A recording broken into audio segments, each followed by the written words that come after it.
It has been a really tough few weeks. The awful massacres, first in Buffalo, then in Uvalde, combined with really this never-ending litany of school shootings and generally mass shootings in the United States, starting all the way back in 1999 in Columbine to Sandy Hook in 2012.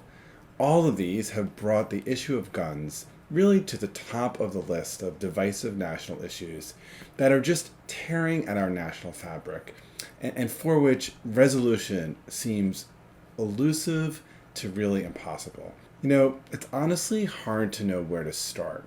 I mean, there's just so much anger and sadness and mourning and grief and confusion and hopelessness. In some ways more than we can really bear, really. Over the past few weeks, there have been so many calls to action, so many lamentations, expressions of outrage and exhaustion, and in some cases arms around the Constitution or rallying around the Second Amendment, depending on where you fall on this issue of guns. In the midst of all of this, one thing I haven't seen a lot of, to be honest, is actual, genuine, real conversation around these incredibly hard questions. Now, as someone whose professional work focuses very much on difficult conversations and intractable conflicts, the lack of real difficult conversations in this domain has honestly made me even sadder than I already am. Let me just say for the record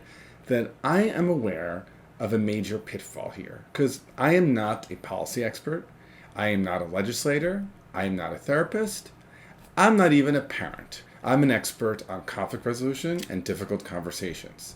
And the potential pitfall, the temptation here, is to look at this incredibly hard problem of guns in America and think that all of the answers lie in my own wheelhouse of expertise. So I actually want to avoid that temptation here. I want to state clearly and upfront that there are limits to what conversation can do. I don't pretend that skills of conflict resilience or crucial conversations alone are going to yield some kind of wholly satisfying resolution to the problem of guns in America. Nonetheless, I am absolutely convinced that actual conversations about this hard issue of guns and gun violence in this country across these very deep lines of difference are required right now. And so today I want to share some tips on how we can have these conversations and some of the pitfalls we might avoid along the way. I'm Bob Bordone. I'm a senior fellow at Harvard Law School.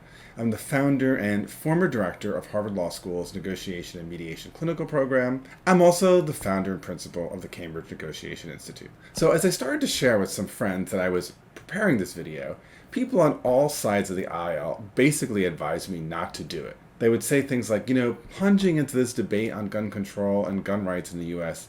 is not a way to win subscribers, Bob Bordone. Talking about this is a big lose-lose for you. Others said things like, Bob, I just don't think the timing is right. I mean, we're still really grieving as a nation. Others said things like, this is actually an issue that's beyond conversation at this point. What we need now is action. Well, as you can see, as grateful as I am for these lovely friends and their wise counsel, I kind of disagree with them. So let me tell you why.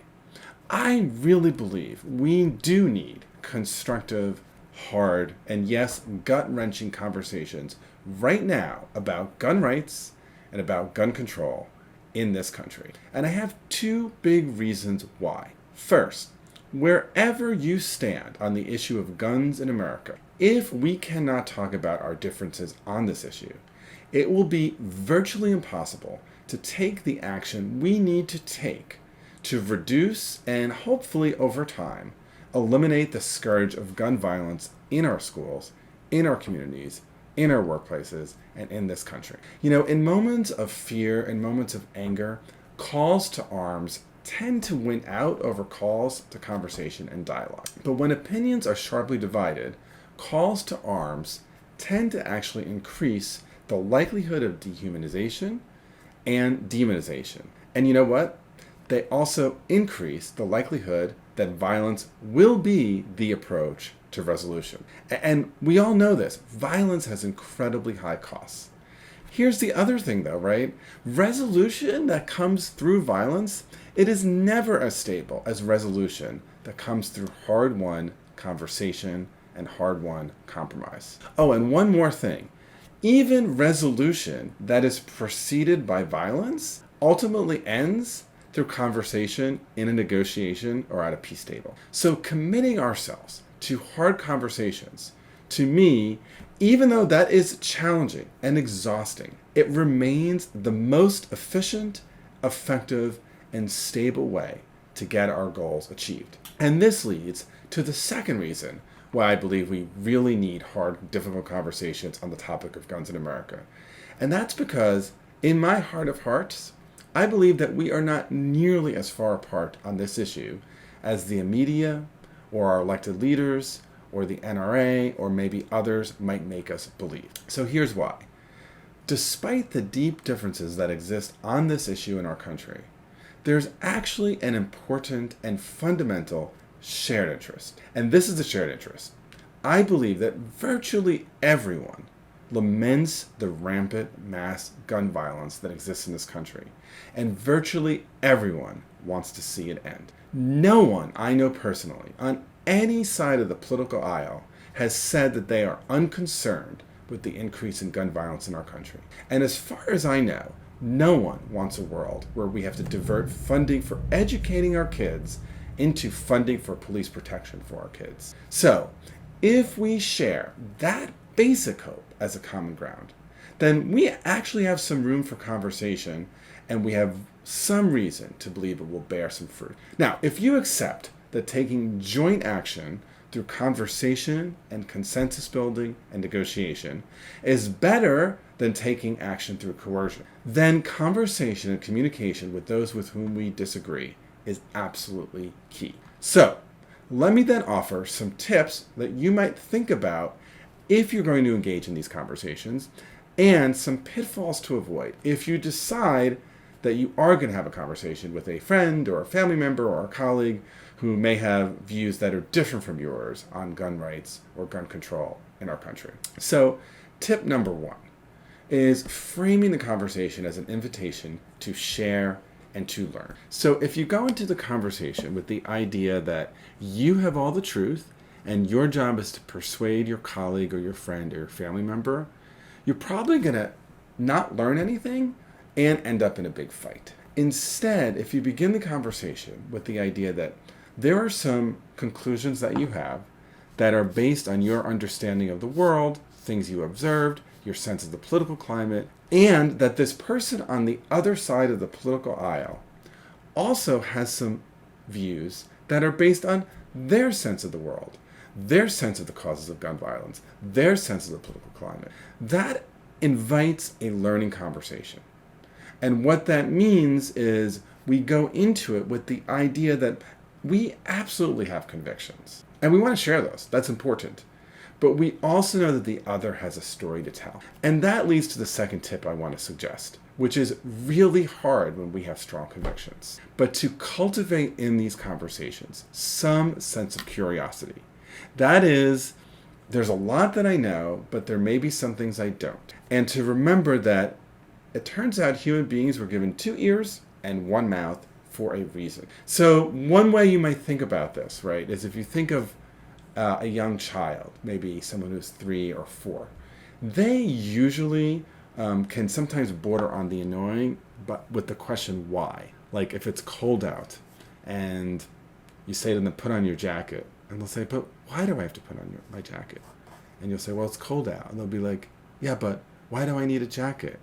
And say, well, because I don't want you to get sick, right? And they keep on saying, but why, but why, but why? In a conversation around these fraught issues like guns, cultivating that inner 4-year-old, maybe not in quite the annoying way by saying, but why, but when the person on the other side of that conversation is telling you things that don't resonate, that don't feel true to you, to try to say, I'm not sure I see it that way, but why? Tell me more about why you see it that way. Third, it is inevitable.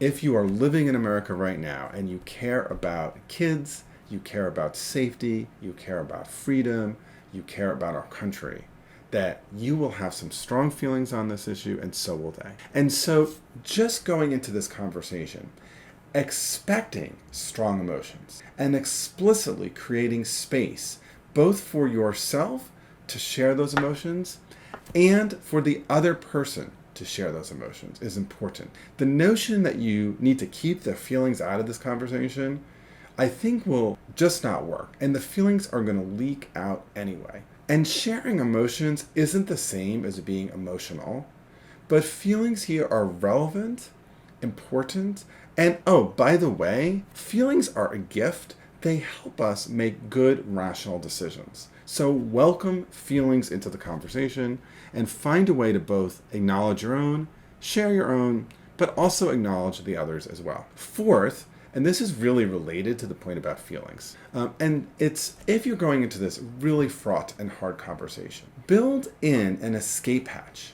In other words, begin by saying, we do have strong feelings here, and there's a chance that one of us just might feel like we can't continue the conversation. And that's not an indictment of either of us or our relationship.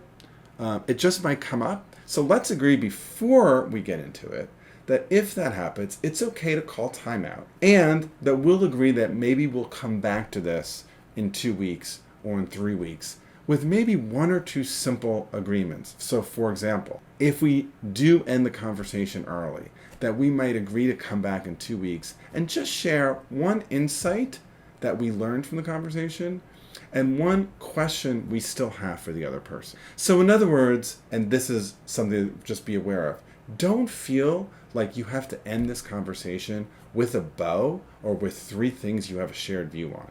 You may or you may not, but that's not the point here. Lastly, even though I've given some advice for having these conversations, even though I feel like it's critical as a nation and as individuals that we have this conversation, for each of you individually, consider whether the timing is right for you. Just because it is important that many of us have these conversations doesn't mean you in this moment in our history can or should or able to do so. I'll share with you a story. This past weekend, I was visiting some very dear friends in New York, one of whom is very involved in issues around gun control and gun rights. And in fact, this is what this person does professionally. Now, I got to tell you, this friend of mine is one of the most skilled people at having the most difficult conversations. But in my conversation with her, what I learned is that at this moment, things just feel too raw. And that is okay. I am somebody who always believes we should lean into discomfort. At the same time, we also want to be wise about when we feel like we can go into a conversation like this. So my expertise is not on finding the right solution to this problem, but it really is on helping people get to solutions. And I am absolutely convinced that the only way we're going to see any real progress on stemming the scourge of gun violence in this country is if we take some time to just put aside for a while the notion that we are 100% right and that the other side is 100% wrong. We need to listen to understand how others see it differently. We need to ask really curious questions. We need to share our view with confidence, and then we need to commit to do what we can do together to move forward. So if you are new to my channel, I'm really grateful you watched, and I'd be even more grateful if you'd hit the free subscribe button and also ring the bell. If you're considering taking on a difficult conversation on an issue like this with a friend or a colleague or a family member, you might also enjoy the next video, which is how to stay calm during a difficult conversation. I'm Bob Bordone. Thanks for negotiating with us. Okay, you know you need some calm. Keep watching to get some more tips on how to stay zen during a difficult conversation.